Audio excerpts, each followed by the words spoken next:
Hello my dear students, कैसे हैं? उम्मीद करते हैं आप सब अच्छे होंगे। तो आज एक फिर नई इन्फॉर्मेशन के साथ, और वो इन्फॉर्मेशन क्या है कि All India Institute of Medical Science Bhubaneswar में फार्मासिस्ट की वैकेंसी का फिर एक नोटिफिकेशन आया है और उसी नोटिफिकेशन के बारे में हम डिस्कस करने वाले हैं।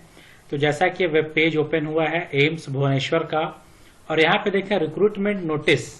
जब हम इसको स्क्रॉल करके नीचे आएंगे तो जब नीचे आएंगे तो यहाँ पे मिलेगा vacancy for the various group B C post in AIIMS Bhubaneswar, जो कि 7/1/2023 को नोटिफिकेशन आया है। और इसको जब ओपन करेंगे तो यहाँ पे आपको दिखेगा 1 जुलाई 2023 का नोटिफिकेशन है। और इस नोटिफिकेशन में क्या है, vacancy notice for the various group B and C post. चश्मा देना। तो ये यहाँ पे बहुत सारी वैकेंसीज आई हैं, लेकिन इसमें फार्मासिस्ट की वैकेंसी, फार्मेसी स्टूडेंट्स के लिए कौन सी वैकेंसी है वो देखेंगे। तो यहाँ पे देखें जो सबसे पहला एक वैकेंसी यहाँ पे दिख रहा है 39 नंबर पे, अगर आप देखें यहाँ पे, तो यहाँ पे देखें 39 नंबर पे एक वैकेंसी है डिस्पेंसिंग अटेंडेंट लेवल 4। 4 वैकेंसी यहाँ पे मिली है डिस्पेंसिंग अटेंडेंट की। और इसी तरह से स्क्रॉल करेंगे, जब नीचे आएंगे देखेंगे कि फार्मासिस्ट की वैकेंसी कहाँ पे दिख रही है, उसको देखेंगे। तो ये आपका 59 और 60 नंबर पे आपको वैकेंसी फिर मिलेगी। तो 59 पे देखें आपको वैकेंसी मिल रही है फार्मासिस्ट केमिस्ट की, और 60 पे है आपको फार्मासिस्ट ग्रेड सेकेंड। तो 2 फार्मा केमिस्ट यानी केमिकल एग्जामिनर जिसकी एक पोस्ट है यहाँ पे, और फार्मासिस्ट ग्रेड सेकेंड का देखें लेवल 5 27 पोस्ट यहाँ पे दी गई है। और यहाँ पे SC ST OBC EWS और अनरिजर्व और प्लस ESM एक्स सर्विसमैन के लिए 3।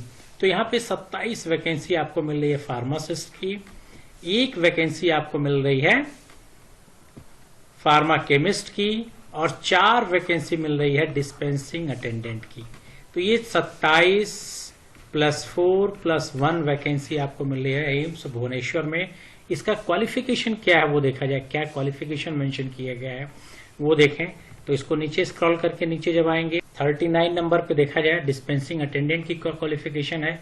तो यहाँ पे डिस्पेंसिंग अटेंडेंट की क्वालिफिकेशन है, जो एज दिया गया है 21 to 27 ईयर, और essential qualification diploma in pharmacy from recognised university and should be registered pharmacist under pharmacy act 1948।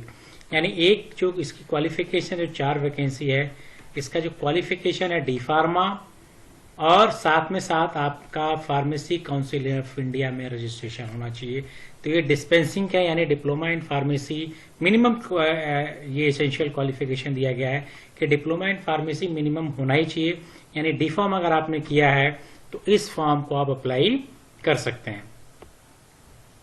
Next क्या है कि देखा जाए 59 और 60 नंबर पे।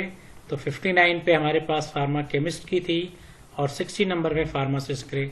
तो यहाँ पे 59 नंबर पे देखा जाए तो फार्मा केमिस्ट, और जहाँ पे अगेन जो एसेंशियल क्वालिफिकेशन है diploma in pharmacy should be registered pharmacist under the pharmacy council of India यानी फार्मेसी एक्ट। तो यहाँ पे भी जो क्वालिफिकेशन दिया गया वो डी फॉर्म दिया गया है।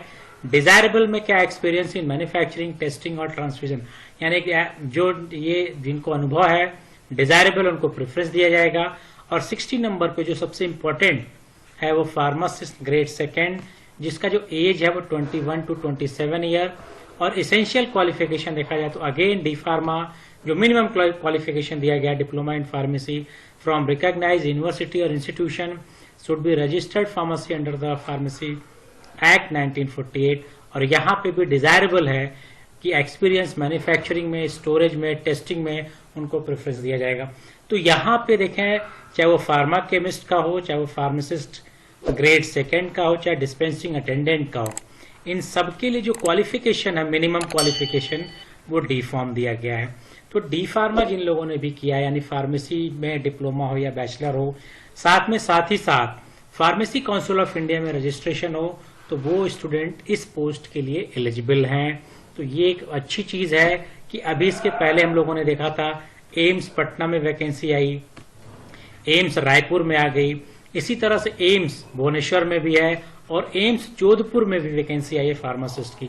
तो फार्मासिस्ट की वैकेंसी हर एम्स जो जो कि सेंट्रल गवर्नमेंट के अंतर्गत आता है, और यहाँ पे वैकेंसीज आ रही है जिसको आप अप्लाई करके सेंट्रल गवर्नमेंट में जॉब पा सकते हैं। और कुछ क्या इन्फॉर्मेशन है वो देखा जाए, इसको स्क्रॉल करके आप इस पीडीएफ को देख सकते हैं क्या इन्फॉर्मेशन और है यहाँ पे। तो यहाँ पे एप्लीकेशन जो फीस दिया गया है यहाँ पे वो दिया गया है, फीस ओबीसी और SC ST के लिए और PWD के लिए तो फीस है 3000 रुपीज और SC ST W के लिए 24,000। तो फीस 3000 है और 24 आपका SC ST EWS के लिए है। अप्लाई आपको जो करना ऑनलाइन मोड में ही अप्लाई करना है, क्लियर दिया गया है कि आपको ये फॉर्म ऑनलाइन मोड में ही अप्लाई करना है, ऑफलाइन में आपको ये फॉर्म अप्लाई करना नहीं है। और ये आपको सिटीजनशिप दिया है, यहाँ पे एज रिलैक्सेशन आपको मिलेगा, आप एज रिलैक्सेशन देख सकते हैं, ये सबको एज का रिलैक्सेशन मिलेगा। इस पीडीएफ को फॉर्म भरने से पहले अच्छे से आपको देखना होगा, पढ़ना होगा, ताकि कोई भी फॉर्म भरते समय आपसे कोई गलती ना हो। और जहां तक लास्ट डेट की बात की जाए, वो लास्ट डेट के बारे में क्या मेंशन किया गया वो मैं आपको, डेट की जो बात की जाए, अभी ये नोटिफिकेशन आया है, ये नोटिफिकेशन आया है। इस नोटिफिकेशन के बाद ये आपके वेबसाइट पे इसका ऑनलाइन एप्लीकेशन कब स्टार्ट हो रहा है, कब इसकी लास्ट डेट है, वो फर्दर आपको इन्फॉर्मेशन में मिलेगी। और वो इन्फॉर्मेशन हमको कहां से मिलेगी, फिर इसी पे जाएंगे और ऑनलाइन रिक्रूटमेंट पे क्लिक करेंगे। और जब ऑनलाइन रिक्रूटमेंट पे क्लिक करेंगे तो इसी तरह से हमको यहाँ पे डिटेल मिलेगी। और यहाँ पे जब देखें डिटेल में, तो यहाँ पे अगर आप देखेंगे डिटेल में आपको इस तरह से मिल रहा है, यहाँ पे डिटेल ऑफ पोस्ट है, एडवर्टीजमेंट नंबर है, स्टार्टिंग डेट, ठीक, और यहाँ पे क्लोजिंग डेट है जहां से आप एडवर्टीजमेंट देखेंगे। और यहाँ पे अप्लाई का क्लिक होगा, यहाँ पे ऑनलाइन पे क्लिक करेंगे, यहाँ पे इंपॉर्टेंट नोटिस, जब रिजल्ट आएगा वो मिलेगा और स्टेटस मिलेगा कि वैकेंसी ओपन है, जैसे यहाँ पे सारी वैकेंसी क्लोज। तो अभी इसकी नोटिफिकेशन आया है, आगे इसकी डिटेल आएगी कि कब फॉर्म ओपन हो रहा है और क्या इसकी लास्ट डेट है। तो आपको इसके लिए इस वेबसाइट को रेगुलरली विजिट करना होगा ताकि आपको इन्फॉर्मेशन मिल पाए कि ये फॉर्म कब ओपन हो रहा है और कब इसकी लास्ट डेट है। मुझे इन्फॉर्मेशन मिलेगी तो मैं आप लोगों के साथ ये शेयर करूंगा। तो ये एक छोटी सी इन्फॉर्मेशन थी एम्स भुवनेश्वर में फार्मासिस्ट की वैकेंसी की, जो मैंने आप लोगों के साथ शेयर किया है। और ये इन्फॉर्मेशन अगर अच्छी लगी हो तो अपने फ्रेंड्स के साथ शेयर कीजिए और लाइक का बटन दबाइए। इसके अलावा कोई भी डाउट, कोई भी क्वेरीज हो तो मुझे कमेंट बॉक्स में लिखिए। Thank you.